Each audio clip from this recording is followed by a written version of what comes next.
कल से रमजानुल मुबारक का आगाज है। कल पहला रोजा होगा, ताहम कोरोना के बढ़ते मामलों ने भी मुसलमानों में तशवीश पैदा कर दी है। इसलिए कोरोना से बचने के लिए एहतियात लाजमी है। उलमा ने भी लोगों से अपील की है कि इबादत और जिक्र अज़कार जरूर करें, ताहम कोरोना गाइडलाइन पर सख्ती से अमल करें।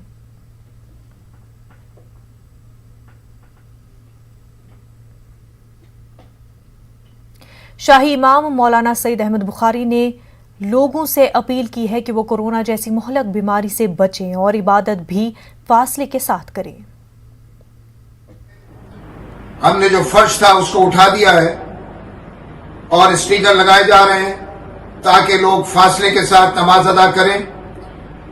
इसी तरह मैं अपील करूंगा मुख्तलिफ मसाजिद से भी, मसाजिद के जिम्मेदारों से भी, कि वो अपने फर्श को उठाकर वहां पर स्पीकर लगा लें और फासले के साथ नमाज अदा करें।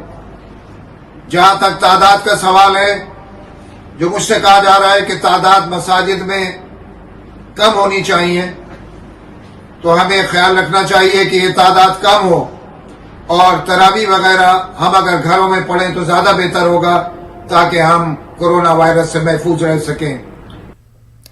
मध्य प्रदेश में कोरोना कहर के बीच भोपाल काजी सईद मुश्ताक अली नदवी ने अवाम से माह रमजान का रोजा रखने के साथ कोरोना को लेकर अपनी बेदारी का सबूत देने की अपील की है। शहर काजी ने अपने बयान में नमाज का एहतमाम करने, जिक्र और अज़कार करने के साथ कोरोना की वबाई बीमारी के खात्मे के लिए जहां दुआ की अपील की है, वहीं उन्होंने रोजेदारों से हुकूमत की गाइडलाइन पर अमल करने और मास्क लाजमी तौर पर लगाने की अपील की है। इस मौके पर शहर काजी की हिदायत पर अवामी बेदारी के लिए मसाजिद कमेटी से गाड़ियां भी रवाना की गई। सब जानते हैं कि इस वक्त में रमज़ान जो शुरू हो जाए, इस वक्त एक आलमी वबा फैली हुई है। इस आलमी वबा के अंदर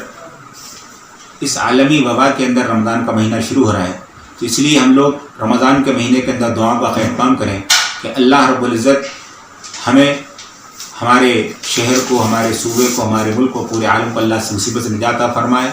रमज़ान की तमाम जो बातें हैं उसका पूरा ख्याल किया जाए, रोज़ों का एहतमाम किया जाए, कुरान की तिलावत का एहतमाम किया जाए, और साथ ही जो मुसीबत इस वक्त आई हुई है उसके लिए जो एहतियाती तदाबीर है उनका मुकम्मल तौर से ख्याल रखा जाए। मास्क लगाया जाए, सैनिटाइजिंग का इस्तेमाल किया जाए, सोशल डिस्टेंसिंग का ख्याल रखा जाए। महाराष्ट्र में कोरोना वबा के सबब रियासती हुकूमत ने बाज़ाब्ता रमज़ान गाइडलाइन जारी की है। उलमा किराम और अकाबरीन ने हुकूमत के इस मौके पर सख्त हैरानी का इजहार किया है। उलमा का कहना है कि हुकूमत ने रमज़ानुल मुबारक का ख्याल करते हुए रात के कर्फ्यू को रात 10 बजे से नाफिज करना चाहिए था, लेकिन इसके बरअक्स मस्जिद में दाखिले पर पाबंदी आयद की जा रही है, जो किसी भी लिहाज से मुनासिब नहीं है। उलमा ने हुकूमत से अपील की कि वो रमज़ान गाइडलाइन पर दोबारा गौर करे। उलमा का कहना है कि कोरोना से एहतियात लाजमी है, लेकिन ये एहतियात सिर्फ मजहबी मकामात तक ही क्यों। उलमा किराम ने मस्जिदों में तरावी की इजाज़त का मुतालबा किया और कहा कि कोरोना का पास रखते हुए इबादत की जा सकती है, इसलिए इस मामले में हुकूमत ने समझदारी का मुजाहरा करना चाहिए, क्योंकि हर मामले में एतदाल ज़रूरी है। जहाँ तक एहतियाती तदाबीर को इख्तियार करने का सवाल है, तो जाहिर है कि ये तो हमारा दीन भी कहता है, इस्लाम भी सिखाता है, और अल्लाह के रसूल ने भी हुक्म दिया है कि एहतियाती तदाबीर को इख्तियार किया जाए और हत्तल मक़दूर अपने आप को जाहिर है कि ऐसी वबाओं से महफूज रखने की कोशिश करें। ख़ास बात यह है कि साल गुज़िश्ता से हम जाहिर है कि इस वबा को झेल रहे हैं और बर्दाश्त कर रहे हैं। अल्लाह ताला जल्द वो साथ लाए कि अल्लाह इस वबा को सिरे से ख़त्म फरमा कर पहले की तरह हालात हम सब के लिए पैदा फरमाए। हमारे हिंदू भाई हैं, दलित भाई हैं, ईसाई भाई हैं और भी दीगर जातें हैं, सबके अपने मजहबी मामलात है। सारे मजहबी मामलात पर पाबंदी बड़े अफसोस की बात है। ये तो बड़ा एक अजीब मामला है। मेरी प्रशासन से दरख्वास्त है कि वो इस सिलसिले में अभी समय है उसके पास, उसने गौर करके कम से कम मस्जिदों में अलल ऐलान नमाज तरावी, जिसमें अल्लाह रब्बुल आलमीन का कलाम सुनाया जाता है, उस कलाम के सुनाने की इजाज़त देना चाहिए। ये जो बंदी लगाई गई है, हम समझते हैं कि इसमें बहुत ज़्यादा सख्ती हो गई, इसमें नरमाई करना चाहिए और गाइडलाइन में थोड़ी सी ढील देना चाहिए। हम देख रहे हैं कि मुंबई में लोकल ट्रेनें चल रही है हंगामे के साथ चल रही है। उसमें लाखों लोग रोजाना प्रवास कर रहे हैं, बसें में जा रही है। पंढरपुर में बाई इलेक्शन हो रहे हैं, वहाँ पर रैलियाँ हो रही है और बहुत सारी भीड़ हो रही है। तो इन जगह पर जो है इतनी सख्ती नहीं की जा रही है। पता नहीं प्रार्थना स्थलों में ही क्यों कोरोना को जगह मिल जाती है कि वो धार्मिक स्थलों पे आता है और वहीं लोगों को जो है अटैक करता है। चाचणीसाठी आणि चाचणीचे रिपोर्ट यायला उशीर लागतोय। कारण सरळ आहे की आता त्या वाढवलेल्या सुविधा सुद्धा आपल्याला अपुऱ्या पडायला लागलेल्या आहेत। प्रत्येक गोष्टीची एक क्षमता असते, त्या क्षमतेपेक्षा अधिक भार जर कोणत्याही यंत्रणेवरती पडला किंवा टाकला तर साहजिकच आहे काही काळ हे असं चालत राहील आणि मग काही काळानंतर ती यंत्रणा कोलमडून पडेल। आज आपल्या चाचणी केंद्रांवरती प्रचंड ओझं आलेलं आहे। रोजच्या रोज आपण चाचण्यांची संख्या वाढवतो आहोत। साधारणतः 85,000 करत होतो ते आता 2.5-2.5 लाखापर्यंत गेलेले आहे। अजूनही वाढवतो आहोत। मुंबईमध्ये सुद्धा आपण खूप वाढ केलेली आहे। कोविड केअर सेंटर्स गेल्या वेळेला साधारणतः 2600 होते, 2665, आता 4000च्या आसपास आपण केलेले आहेत। बेड्सची संख्या वाढवलेली आहे। बेड्ससुद्धा मी बघतो इकडे की गेल्या वेळेला किती होते, गेल्या वेळेला साधारणतः 3.25 लाख होते, आता 3.5 लाखाच्या वरती गेलेले आहेत। म्हणजे याच्यामध्ये सगळे आले, आयसोलेशन बेड्स आले, व्हेंटिलेटरचे आले, साधारणतः मध्यम लक्षणाचे आले, सगळेच। पण आता या सुविधांवरती भार यायला लागलेला आहे।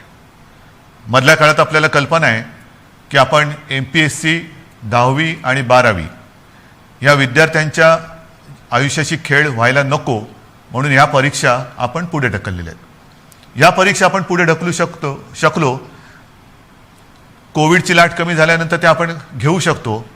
पण आपली जी परीक्षा सुरू आहे ती परीक्षा मात्र आपण पुढे ढकलू शकत नाही। माझे तर म्हणणे लवकरात लवकर त्याच्यामध्ये आपल्याला उत्तीर्णच व्हावंच लागेल। आज बाजूने आपल्यावरती दडपण येते, ऑक्सिजनची कमतरता जाणवते।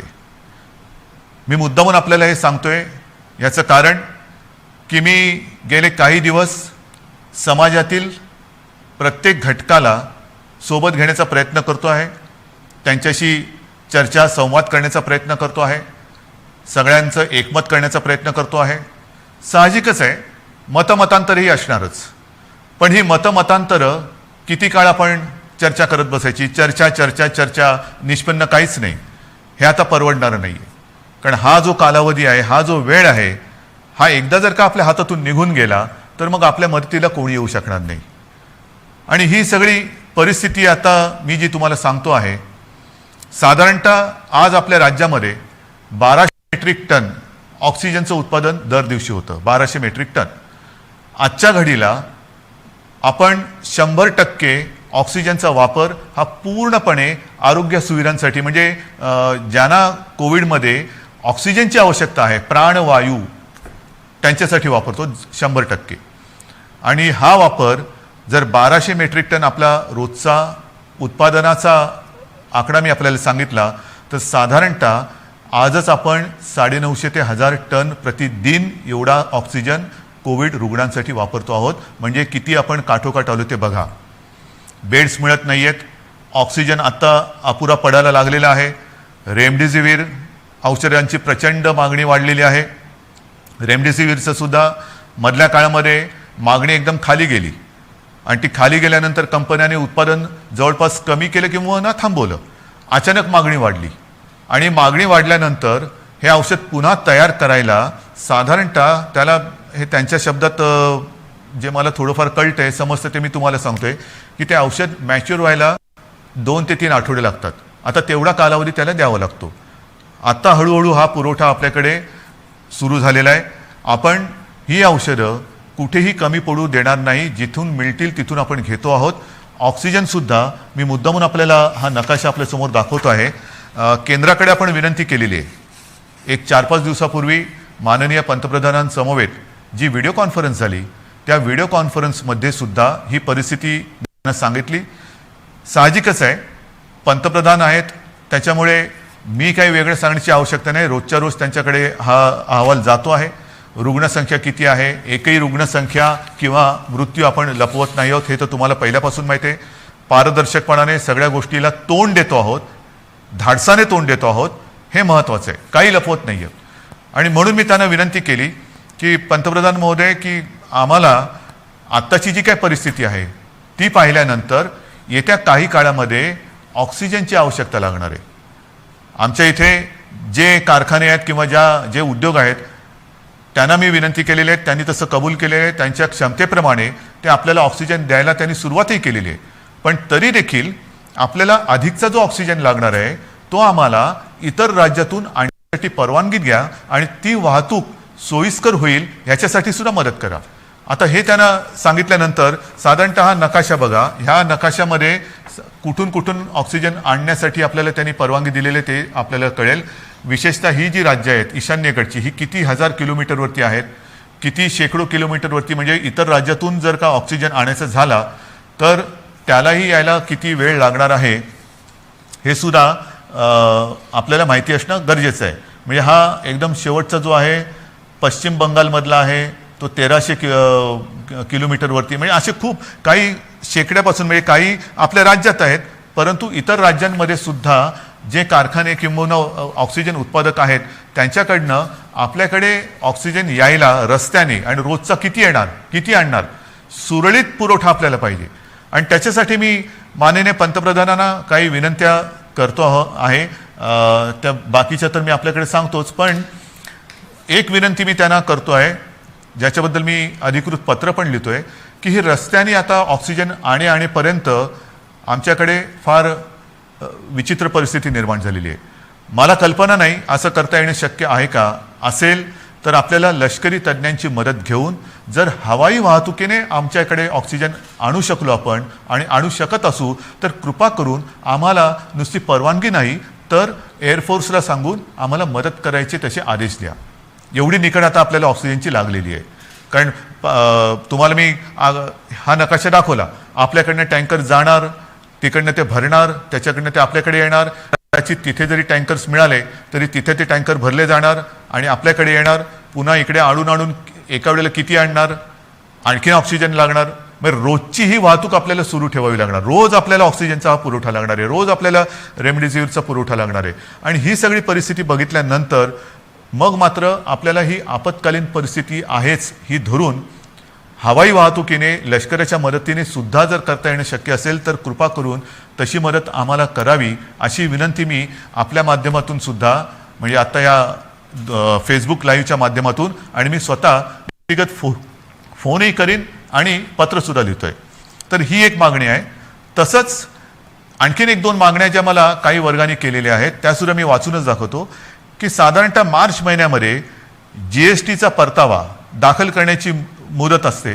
ती मुदत लघु आणि मध्यम उद्योजकांसाठी आणखीन 3 महिन्यांनी वाढवावी अशी मी विनंती माननीय पंतप्रधानांना करतोय की आता हे सगळे संकट. नाज़रीन, पूरे मुल्क में कोरोना के केसेस बढ़ते ही जा रहे हैं. ऐसे में महाराष्ट्र में सबसे ज़्यादा रिकॉर्ड केसेस हर दिन देखने को मिल रहे हैं. ऐसे में महाराष्ट्र के वज़ीर-ए-आला उद्धव ठाकरे तमाम तर जानकारी दे रहे थे कि किस तरह से महाराष्ट्र की हुकूमत कोरोना केसेस से निमट रही है. महाराष्ट्र के हॉस्पिटल्स में किस तरह से दबाव बना हुआ है और सेंट्रल गवर्नमेंट किस तरह से महाराष्ट्र हुकूमत के साथ कोऑपरेट कर रही है. वक्त हो गया एक छोटे से ब्रेक का, जल्द होंगे हाजिर. ब्रेक के बाद आपका खैर मकदम है. अकोला में रमज़ान के दौरान ढील दिए जाने का मुतालबा किया जा रहा है. दरअसल हुकूमत महाराष्ट्र की तरफ रमज़ान मुबारक को लेकर गाइडलाइन जारी की है जिसके मुताबिक रमज़ान मुबारक में मसाजिद के बजाय घरों में ही इबादतों का एहतमाम किया जाए. हुकूमत के गाइडलाइन से लोगों में नाराज़गी देखी जा रही है. उधर इंतज़ामिया मुकम्मल तौर पर मसाजिद को अवाम के लिए बंद रखने पर बज़िद है. मरकजी वजीर मुख्तार अब्बास नकवी ने रमज़ान की मुबारकबाद पेश की है. उन्होंने कहा कि पिछले साल की तरह इस साल भी कोरोना के बीच रमज़ान मुबारक आया है. ऐसे में हमें बेहद एहतियात करने की ज़रूरत है. महीने की सबको मुबारकबाद. और ये बात सही है कि पिछला जब रमज़ान हुआ था तब भी कोरोना का कहर लोगों के को दिक्कत कर रहा था, परेशानी की थी पूरे, न केवल मेरे मुल्क में बल्कि पूरी दुनिया में. और इस वजह से हज भी नहीं हो पाया था पिछली बार. इस बार भी लगभग वैसे ही हालात खड़े हो गए हैं. इसलिए जो है वो हमें दवाई तो है हमारे पास. मेरा मुल्क बहुत ही खुशकिस्मत है कि हमारे पास जो है वो 2 वैक्सीन्स है. दुनिया का सबसे बड़ा वैक्सीनेशन प्रोग्राम हिंदुस्तान में चल रहा है. लोगों की सेहत और सलामती के लिए काम हो रहा है. लेकिन सावधानी बहुत ज़रूरी है, एहतियात बहुत ज़रूरी है, हिफाजत भी और इबादत भी. दोनों इसके साथ होगा। और उसके अलावा जो भी उलमा हैं, जो उलमाए दीन हैं, उसके अलावा जो सरकार के दिशा निर्देश हैं, उनका सबको पालन करते हुए एहतियात के साथ हमें इबादत करनी है। मध्य प्रदेश में कोरोना कहर के बीच ऑक्सीजन की कमी से शरह अमवात में इजाफा हो गया है। ऐसा नहीं है कि ऑक्सीजन की कमी से रियासत के किसी एक शहर में मौत का मामला सामने आ रहा है, बल्कि राजधानी भोपाल समेत इंदौर, सागर, उज्जैन और दूसरे शहरों में भी ऑक्सीजन की कमी के चलते कई मरीजों की मौत का मामला सामने आया है। अस्पताल में डॉक्टरों के जरिए वीडियो जारी करके जहां हुकूमत से ऑक्सीजन की फराहमी की अपील की जा रही है, वहीं साबिक सीएम कमलनाथ ने भी ऑक्सीजन की कमी से होने वाली अमवात को लेकर हुकूमत को तनकीद का निशाना बनाया। वहीं वज़ीर आला शिवराज सिंह का कहना है कि रियासत के अस्पतालों में ऑक्सीजन की फराहमी को यकीनी बनाने के लिए सेल की तश्कील दी गई है और हुकूमत की कोशिश तमाम इंतजामात को बेहतर बनाने की है। क्या कहते हैं अस्पताल डॉक्टर और वज़ीर आला शिवराज सिंह, आप भी सुनिए। हाथ जोड़कर अपील करना चाहूँगा कि ऑक्सीजन की कमी से लोग मर रहे हैं, कृपया ध्यान दें। हॉस्पिटल में जाकर जनप्रतिनिधि हैं, उनको सुनिश्चित करना चाहिए कि ऑक्सीजन सिलेंडर उनको मिल रहे हैं या नहीं मिल रहे हैं। 8-8 घंटे 9-9 घंटे लाइन में लग के हॉस्पिटल की वैन को एक सिलेंडर मिल रहा है। आप सोचिए 10-10 पेशेंट एक सिलेंडर में कैसे सर्वाइव करेंगे। बहुत बुरी भयावह स्थिति है। कृपया सुनिश्चित करें ऑक्सीजन जल्दी से जल्दी हॉस्पिटल्स को मिले। ऑक्सीजन की अभी कल में आंशिक सुधार है, स्थिति जैसे की तैसे आंशिक ऐसे ही कि वहाँ पे हमारे भी ठीक है, पर्याप्त सिलेंडर है, यहाँ लगे हुए हैं। अभी इमीडिएट कोई भी सिलेंडर खत्म होता है तो हमारे पास व्यवस्था भी नहीं है। सर कितने सिलेंडरों की डिमांड? पर डे हमें 90 सिलेंडर चाहिए रहते हैं, आ 30 रहे हैं सर। 60 सिलेंडर रोज का। ऑक्सीजन की कमी से मौत भी हुई है अस्पताल में? जी बिल्कुल हुई है। कितनी मौतें हुई हैं कल से आज तक में? कल सुबह 1, दोपहर में 4, 5 मौतें कल वहाँ हुई हैं और 1 यहाँ हुई है। 6 मौतें हुए हैं 2 दिन में ऑक्सीजन की कमी से। हाँ, और ये अमूमन हर निजी नर्सिंग होम में होगा। आप हर जगह पता कर लीजिए। शासन प्रशासन के भय से खुल के कोई बोलना नहीं चाह रहा है। हमको ऑक्सीजन मुख्यतः गुजरात और उत्तर प्रदेश से, थोड़ी सी महाराष्ट्र से प्राप्त होती है। अब भिलाई स्टील प्लांट से भी अतिरिक्त ऑक्सीजन मिलना प्रारंभ हो गई है।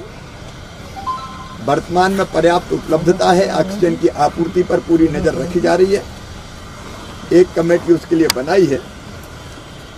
कल जहाँ 3 दिन पहले 60 मीट्रिक टन ऑक्सीजन हमें प्राप्त हो रही थी, वहाँ कल 180 मीट्रिक टन ऑक्सीजन हमको प्राप्त हुई है। इतना जरूर है कि जब कोई खबर ऐसी फैलती है कि कमी है तो उसका भंडारण करने की प्रवृत्ति बढ़ती है। मैं अपील करता हूं कि हम ऑक्सीजन की कमी नहीं आने देंगे। हर संभव हम प्रयास कर रहे हैं। मरकजी हुकूमत तबलीगी मरकज मामले में हलफनामा दाखिल करेगी। DDMA की जानिब से तमाम मजहबी मकामात पर लागू किए जाने वाले रहनुमा खतूत के बारे में मरकज एक हलफनामा दाखिल करेगा। दिल्ली हाईकोर्ट ने DDMA रहनुमा उसूलों के तहत मजहबी मकाम पर हुजूम के जमा होने पर एतराज़ करने के बाद मरकज से हलफनामा मांगा है। फिलहाल 5 अफराद को मरकज में नमाज पढ़ने की इजाज़त बरकरार रहेगी। 15 अप्रैल को इस मामले में एक बार फिर समाअत होगी। जमात का मरकज़ पिछले 1 साल से बंद है। पिछले साल 30 मार्च को कोरोना के मामले मरकज़ से सामने आए थे, जिसके बाद मरकज़ को बंद कर दिया गया था। हालांकि इस बीच तमाम जो मजहबी मकामात हैं, गुरुद्वारे हैं, मंदिर हैं, उन सब को खोल दिया गया, मस्जिदों को भी खोल दिया गया, लेकिन मरकज़ नहीं खुल सका था। इस मामले को लेकर दिल्ली हाई कोर्ट में दिल्ली वक्फ बोर्ड ने याचिका लगाई। कल इस मामले में सुनवाई हुई थी और दिल्ली हाई कोर्ट ने एक तरीके से इशारा दिया था कि मरकज़ खुल जाएगा। कल इस बात को लेकर के थाना निज़ामुद्दीन के SHO और दिल्ली वक्फ बोर्ड की टीम ने इंस्पेक्शन किया और देखा कि किस तरह सोशल डिस्टेंसिंग के साथ मरकज़ खुल सकता है। लेकिन आज जब ये रिपोर्ट पेश की गई तो मरकज़ी हुकूमत के वकीलों ने इस बात को लेकर मुखालफत की, क्योंकि दिल्ली में DDMA की जो गाइडलाइन है उसके तहत बहुत ज़्यादा भीड़ मजहबी मकामात पर इकट्ठी नहीं की जा सकती। ये कहते हुए मुखालफत की गई, जिसके बाद अदालत ने मरकज़ी हुकूमत के वकीलों से कहा क्या मंदिर, मस्जिद, गुरुद्वारे और दूसरे जो मजहबी मकामात हैं, क्या वहाँ पर भी DDMA की गाइडलाइन फॉलो की जा रही हैं। जिसके बाद अदालत ने कहा कि वो एक हलफनामा दाखिल करें। फ़िलहाल अभी बंगले वाली मस्जिद यानी मरकज़ में 5 लोगों को नमाज पढ़ने की जो इजाज़त मिली हुई है वो बनी रहेगी और परसों इस मामले में फिर से सुनवाई होगी और किस तरीके से मरकज़ खुल सकता है उसको लेकर Delhi high court final decision सुना सकता है। कैमरामैन जगदीश उपेटी के साथ खुर्रम शहजाद, न्यूज़ 18 दिल्ली। पीएचडी और आला तालीम हासिल करने वाले तुलबा की हौसला अफजाई के लिए बेंगलुरु की अलामीन एजुकेशनल सोसाइटी ने अहम कदम उठाया है। अलामीन रिसर्च फाउंडेशन के तहत पीएचडी के लिए मुंतखब तुलबा को फंड और दीगर मुराद फराहम की जा रही है। रिसर्च फाउंडेशन की तकरीब से मैसूर यूनिवर्सिटी के रजिस्ट्रार ज्ञान प्रकाश ने खिताब किया और अलामीन सोसाइटी की खिदमात की सताइश की। उन्होंने कहा कि कोरोना की वबा और चंद दीगर मसाइल ने आला तालीम को मुतासर किया है, लेकिन इन हालात से तुलबा को मायूस होने की जरूरत नहीं है। Impossible to give the fellowship to each and everyone whoever joins the PhD because so it is a very large number. Even our secretary staff of this Al-Amin college was telling they are encouraging the PhD students by providing 30,000 rupees per year for the PhD students for their work. This kind of things should be done from other institutions and other managements also. So then it will be helpful for the students. ये Al-Amin का ख्वाब है, doctor Mumtaz Ahmad Khan साहब का ख्वाब है कि जो भी PhD करते थे उन्हीं Al-Amin एजुकेशन सोसाइटी की जानिब से साल 30,000 रुपये सालाना उन्हें स्टाइपेंड के जरिए दिया जाता था ताकि उन्हें मोटिवेट करें, PhD में एक डॉक्टरेट हासिल करने के लिए मोटिवेट करें। आपको ये जानकर खुशी होगी कि Al-Amin एजुकेशन के जो एफिलिएटेड इंस्टीट्यूशंस हैं उसमें 100 से ज़ायद PhD डॉक्टरेट्स हमारे पास मौजूद हैं। ये एक रिकॉर्ड है क्योंकि ये रिकॉर्ड की वजह से हमारे जब भी नैक का इंस्पेक्शन होता है उसमें हमें ये ग्रेड B++ हम। नांदेड़ यूथ मेमन कमेटी की जानिब से जनाजा गाड़ी वक्फ की गई है। आज एक तकरीब के दौरान उलमा की मौजूदगी में यूथ मेमन कमेटी के जिम्मेदारान ने जनाजा गाड़ी का इफ्तिताह किया। प्रोग्राम में शरीक उलमा ने जनाजा गाड़ी फराहम करने पर यूथ मेमन कमेटी का शुक्रिया अदा किया और उनकी इस खिदमत का भरपूर सताइश भी की गई। इस जनाजा वैन को सबके लिए आम रखा गया है, जिस किसी और जहां कहीं इसकी जरूरत पड़ेगी इसका इस्तेमाल किया जा सकेगा। मेमन कम्युनिटी की तरफ से सिर्फ इंडिया ही नहीं पूरे वर्ल्ड में ऑल इंडिया मेमन जमात फेडरेशन ने अपील किए के मुताबिक मेमन डे मनाया जाता है और इस दिन में फलाही काम किए जाते हैं, कौम के लिए खैर के काम किए जाते हैं। इसी कड़ी में नांदेड़ यूथ कमेटी की तरफ से ये जो जनाजा गाड़ी की शुरुआत है, ये जनाजा गाड़ी आज कौम को अर्पण की जा रही है और मैं इसके लिए नांदेड़ के यूथ मेमन कमेटी को मुबारकबाद देता हूँ। आज अल्हम्दुलिल्लाह शहर नांदेड़ के तमाम अहलियान के लिए खुशी का मौका है कि नांदेड़ यूथ मेमन कमेटी की तरफ से जनाजा गाड़ी यानी सफ़र आखिर ये कौम के हवाले की जा रही है। चूँकि शहर नांदेड़ में गुज़िश्ता कई सालों से इस गाड़ी की कमी महसूस हो रही थी, तो अल्हम्दुलिल्लाह उन्होंने एक बड़ा अच्छा कदम उठाया है कि जनाजे को ले जाने के लिए ये गाड़ी जो है फ़ी सबीलिल्लाह जो है कुल उम्मत मोहम्मदिया के लिए वक्फ़ रहेंगी। जिन हज़रात को भी इसकी ज़रूरत पड़ती है आप ज़िम्मेदार से रब्ता करें और जो गरीब हज़रात हैं उनसे कोई जो है मुआवजा नहीं लिया जाएगा और जो पैसे वाले हैं उनके लिए भी गाड़ी में एक जो है सदका पेटी लगाई गई है। हमें हिंदुस्तानी होने पर फख्र क्यों है? वो क्या है जो हमें दूसरों से अलग बनाता है? ये हमारी खुद इन्हिसारी की क़ुव्वत है जो हमें एक अलग पहचान देती है। आईटीसी की पेशकश और नेटवर्क 18 की पहल स्वाभिमान भारत हमारी ये खास पेशकश मुल्क भर से खुद इन्हिसारी की कहानियाँ आपके सामने लेकर आती है। ये कहानी एक ऐसे मशहूर खिलाड़ी की है जिन्होंने दिही सयाहत के जरिए तरक्की की मंजिल को अपने गाँव तक पहुँचाया है। आइए जानते हैं कैसे किया उन्होंने ये सब। मुल्क से ऐसी ही कामयाबी की कहानियां देखने के लिए बने रहिए नेटवर्क 18 की खास पहल आईटीसी प्रेजेंट स्वाभिमान भारत के साथ। नाज़रीन, इस वक्त एक बड़ी खबर सामने आ रही है। कल रात 8 बजे महाराष्ट्र में दफा 144 लागू होगा। पूरी रियासत में दफा 144 का निफाज किया जाएगा। 15 दिनों के लिए दफा 144 का निफाज किया जाएगा। आपको बता दें, महाराष्ट्र में लगातार कोरोना के केसेस बढ़ते ही जा रहे हैं। ऐसे में कल रात 8 बजे महाराष्ट्र में दफा 144 नाफिज हो जाएगा। जरूरी काम से ही घर से बाहर निकले, इस तरह की हिदायत दी गई है। जरूरी खदमात चालू रहेंगी, लेकिन उसके अलावा गैर ज़रूरी तौर पर घर से न निकला जाए, इस तरह की हिदायत, इस तरह की गाइडलाइंस जारी कर दी गई है, क्योंकि केसेस लगातार बढ़ते ही जा रहे हैं और ख़ासतौर से महाराष्ट्र में रिकॉर्ड केसेस सामने आ रहे हैं। और ऐसे में कल रात 8 बजे महाराष्ट्र में दफ़ा 144 से लागू हो जाएगा। एक जगह पर ज़्यादा लोगों का जमा होना पर पाबंदी लगा दी गई है। 15 दिनों के लिए दफ़ा 144 नाफिज कर दिया जाएगा, हालांकि ज़रूरी खदमात चालू रहेंगी।